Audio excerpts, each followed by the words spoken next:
Alright, so in this video, I'm going to be going over, in my opinion, the Padre Award winners, who deserved it. We got many awards besides just your casual MVP, Cy Young, and Rookie of the Year. We have some other players that kind of let us down in the postseason, the regular season, and, they do have the opportunity to turn around, but this is, in my opinion, the best awards for the San Diego Padres in 2022. We have tons of awards. Let's go ahead and get right into it. How's it going, everybody? My name is Friar. Welcome back to another video where today I'm going over the Padre Award winners. These are all awards in my opinion. You're welcome to comment down below if you want to add anything to it. These are also awards that aren't necessarily given out, but just in my opinion, the value of the player on the San Diego Padres. Obviously, there's not an award for unsung hero and stuff like that. That's why I kind of put this on here, because they do deserve credit for who they are.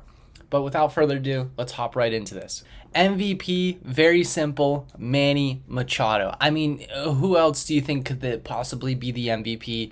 You ask me, it's Manny Machado. I mean, the guy almost won. He's possibly going to win MVP this year. He had his best career year. I believe he hit 298 with 32 bombs and 102 RBIs. Manny Machado has not hit 100 RBIs since being on the San Diego Padres, as far as I remember. Not positive on that. But yes, definitely Manny Machado. Cy Young. Now, this one was kind of competitive. Blake Snell had a great second half.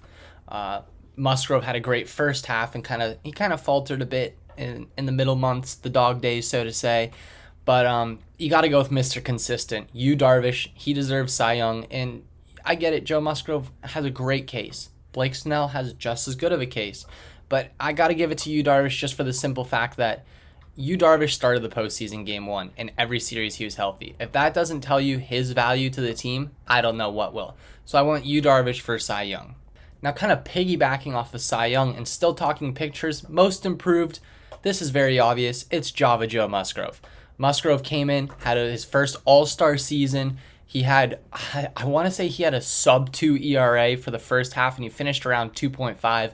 He was really impressive out there. I mean, he lost a little bit on his pitches, but it came back. He got a second win in the postseason and performed. Joe Musgrove deserves to win Most Improved Player this year. And honestly, I get it. Like, he was great last year, but he took himself from a good pitcher to one of the best in the league this year. Best deadline acquisition. Now, this one's kind of funky because you're right away you're going into your head Juan Soto. Yes, Juan Soto is the best player we acquired, but did he perform the best? Not necessarily, and that's why I'm going with Big Dick Brando. Brandon Jury deserves to be the best acquisition of the deadline, maybe in baseball, because let's not forget he did hit 400 at a point during the regular season in the San Diego Padres uniform, till he kind of slowed down in the postseason, mainly because the beginning of the postseason, I mean, it feels like if you have short memory, he played well against the Phillies, but he kind of slowed down because we were giving Will Myers starts, and being a baseball player, not getting consistent live at-bats makes it really tough to perform at a major league level. So I'm not necessarily mad at Brandon Jury. Up to when he got hit in the head against the Dodgers, he was hitting above 400 in the San Diego Padres uniform and 430 at Petco Park. Re-sign that man. Re-sign him. The worst deadline acquisition, and once again, nothing wrong. This guy did perform pretty well, but if I had to say who I thought performed the worst out of the people we got at the deadline, unfortunately, it's Josh Bell. And you know what? Josh Bell's a great baseball player, and I think he's going to have great opportunities outside of San Diego. It's nothing personal to the guy. It just didn't work out here. He came into San Diego hitting above 300. I think he was hitting at like 320 clip. And then he finished his time in San Diego hitting below 240, and at a point he was hitting below 200 in San Diego.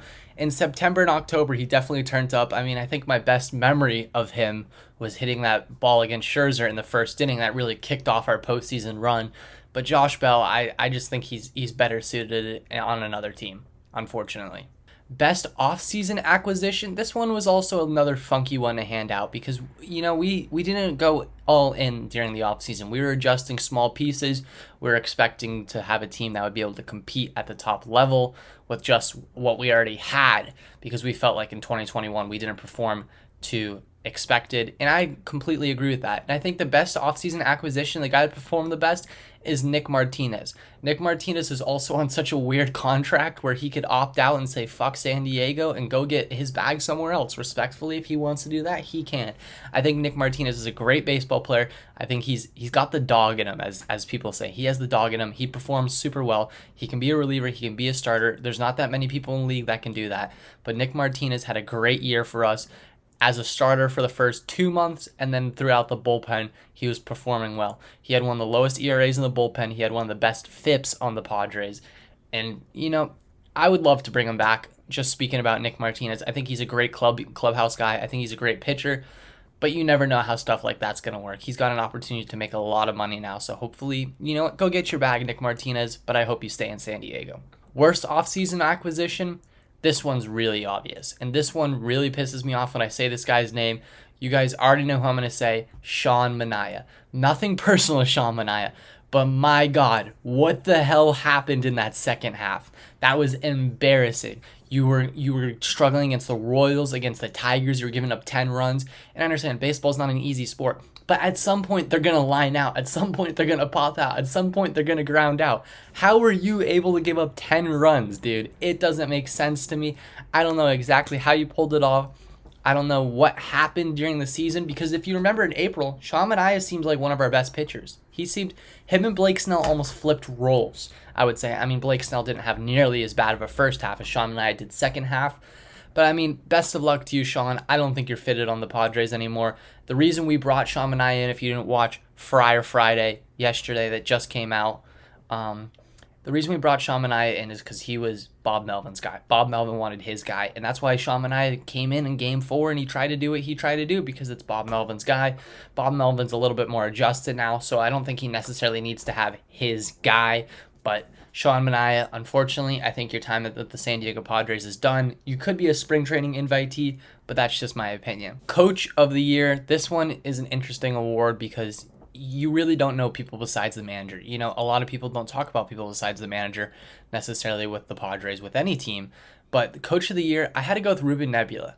And this one is a guy who deserves a lot of credit for the Padres' success. Am I going to necessarily say that pitching coaches make or break teams, period? No. But he definitely helped us and kept our team on the right track. He turned around Blake Snell halfway through the season. My biggest credit for him, and even though this guy isn't on the San Diego Padres anymore and I love him to death, this guy made Mackenzie Gore throw strikes. Let's not forget, Mackenzie Gore was drafted in the first round and was never called up, and he was basically only put on the 40-man to protect him from a fifth rule draft. He fixed Mackenzie Gore. Mackenzie Gore looked great. I remember I was at a game where we were playing the Phillies, who are currently in the World Series, and Mackenzie Gore struck out Bryce Harper with the bases loaded. He buckled them with a slider. That doesn't happen to Bryce Harper. That just speaks to the kid's ability, A, and B, it also speaks to Ruben Nebula's ability to bring players back. Biggest surprise this year, and this is, in my opinion, anyone can say who's the biggest surprise. You never really know. I think the biggest surprise is Robert Suarez. I knew about him. I've heard people talk about him. I heard Friar talk about him. I've seen him on Twitter. Yes, he throws 100, da-da-da-da-da. He was pitching in Japan, though. Not that there's anything wrong with pitching in Japan, but it's not to the same talent level as Major League Baseball.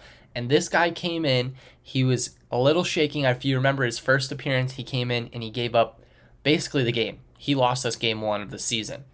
But he dialed it in after that. And man, was he something special to watch in the postseason. I don't think it's his fault he gave up that home run to Bryce Harper, but I think the talent level of this guy's insane. If he ever learns how to throw a slider, he could be insane. That fastball and sinker is insane, and that changeup is like 94 miles an hour. He was the biggest surprise to me. Comment down below your guys' biggest surprise. I'm very interested who you think was the biggest surprise on the San Diego Padres roster. Now, the Rookie of the Year, same guy, Robert Suarez. I can't say enough positive things about this guy. This guy helped us through the postseason. He bailed us out of Game 2. And I'm going to be honest, if he doesn't perform the way he performed in Game 2 against the Dodgers, I would be very surprised if we won that series. But he did. And there's no looking back. Robert Suarez, my guy, tip of the cap to you. Insane. Insane performances all year. Quality baseball player. Sign that man. Now time for the unsung hero. And this one's going to get a lot of head scratchers. And a lot of people don't like this guy, but I've always been a fan of him. I just like his game. I like what he brings to the team in the clubhouse. I like everything about him. He very well may be the second leader behind Manny Machado, and that's Austin Nola. It's weird. Hear me out here. The guy gives you big singles when you need him. The guy gets on base. The guy's he's a pitcher's favorite catcher. He's everything you want to look for in a player like that. Let's not forget about his postseason. His postseason was insane. Austin Nola, aka the Big Easy, as I like to call him, is one of the best players I think I've seen the Padres have at catcher in a long, long time. He's just an all-around great catcher, and I think he deserves a lot more credit than he's gotten. Postseason Performer of the Year, this one's really obvious, and I think there's no surprises here. That's Trent Grisham.